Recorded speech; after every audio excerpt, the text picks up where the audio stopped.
Hello viewers and welcome to our YouTube channel. This is the channel where we discuss education matters and we are talking about top-notch productions. Right now I believe so many of you are our subscribers, but remember, if you're not a subscriber yet, you can subscribe to our channel and enjoy our educational programs. Today we have a special program for you, and that is how to induct the Form 4 class, so that you set a very firm foundation for their education program for success. As we begin, I want to quote something from the book, The 7 Habits of Highly Effective People. This is a book that has been written by Stephen Covey, and this is the quote: "Whatever the mind of a man can conceive and believe, he can achieve." Whatever you can conceive and believe, you can achieve it. There is also an Igbo proverb that says that a chick that will hatch into a cock is spotted the very day that it is hatched. A chick that will develop into a cock is spotted the very day that it is hatched. Now, what is the correlation of these proverbs to the Form 4 class? This is, in a way, helps us to set a very strong foundation for what you would want to do with our Form 4 class. So when you read through those two proverbs, you realize that they are actually insinuating something on a very firm foundation, because the foundation will determine the kind of success that you will have at the end of the day. Now, how do we begin a Form 4 class? Number one, there is need to start it as early as third term in Form 3, when we administer what we call the entry examination. Now, the entry examination into the Form 4 class is important because it will help us to gauge the performance of the class at its very foundation.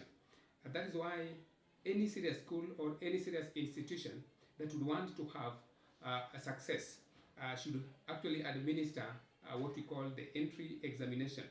Now, this entry examination, number one, it should be marked properly. Number two, after having been marked, it should be taken back to the students. And finally, it should be revised well. Now, the moment you have actually gotten the results of the entry examination, you get to know actually the academic levels of each and every student that you have in the Form 4 class. And that is why it is important to have that entry examination. And what are the qualities of a good entry examination? Number one is that it should have quality papers. We expect that you are going to source for quality papers, and these papers should actually be in line with the setting pattern and format of KCC, because that should help you now to gauge the very levels of your students. If you don't use quality paper, you may have a problem, because it may not give you the kind of picture that you want to get, so that you actually proceed well with planning for this class. Now, once you have done what we call the entry examination, and you now know the levels of your students in terms of their academic performance, we need to have the meeting.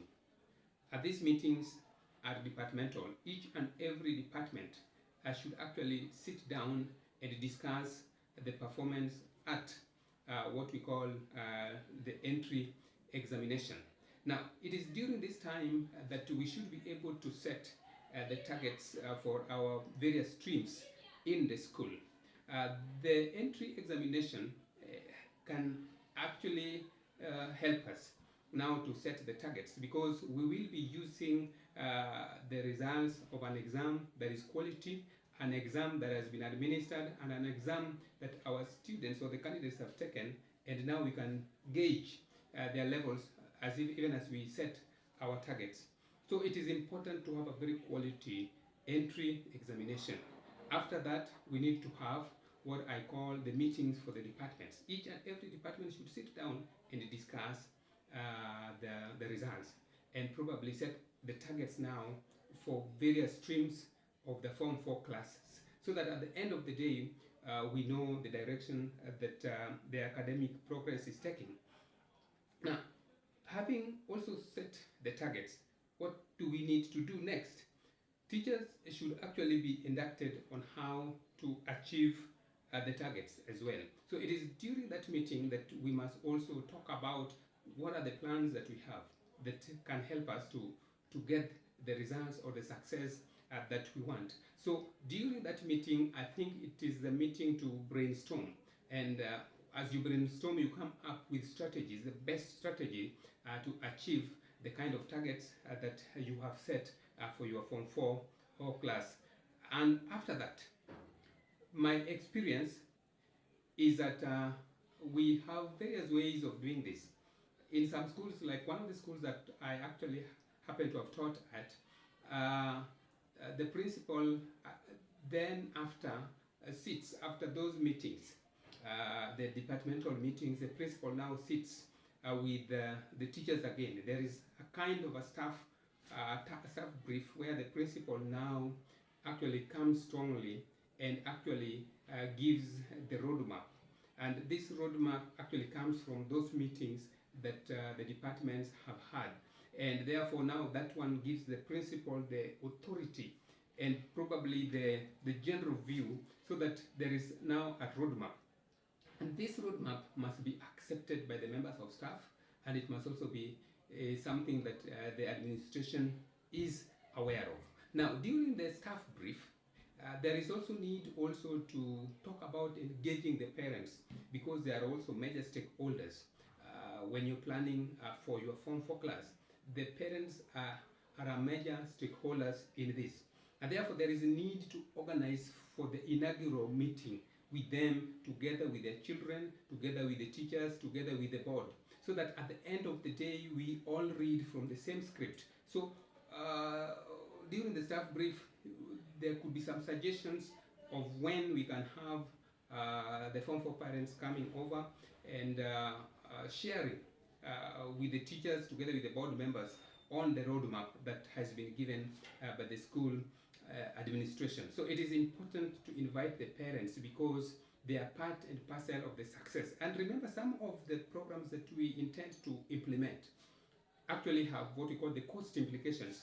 And it is the parents who are actually going to fund some of the programs that we have. And that is why it is important to invite them and to bring them on board, so that they be part and parcel of our academic journey.